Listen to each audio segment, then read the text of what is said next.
Hi guys! Ayan, pinost lang ito ng kasama ko kagabi. Ngayon, kakainin ko na.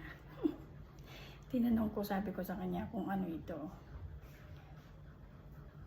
Basta tinapay lang daw. Ang sarap.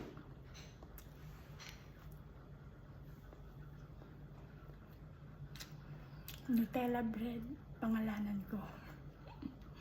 Diba? Ang ganda-ganda. Diba?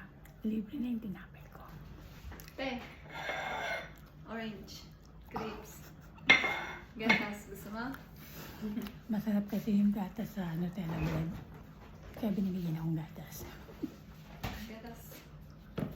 Yan, bigyan ka tabaso. Lactose free pa.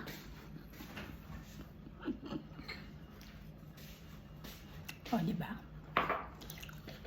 Konti lang be. Yummy. Malambot, malambot. Kaya, kapag gumagawa siyang tinapay, makain talaga ako. Kasi yummy.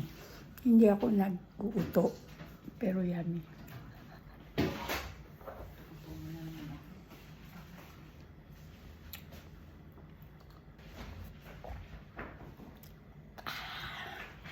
Thanks for watching.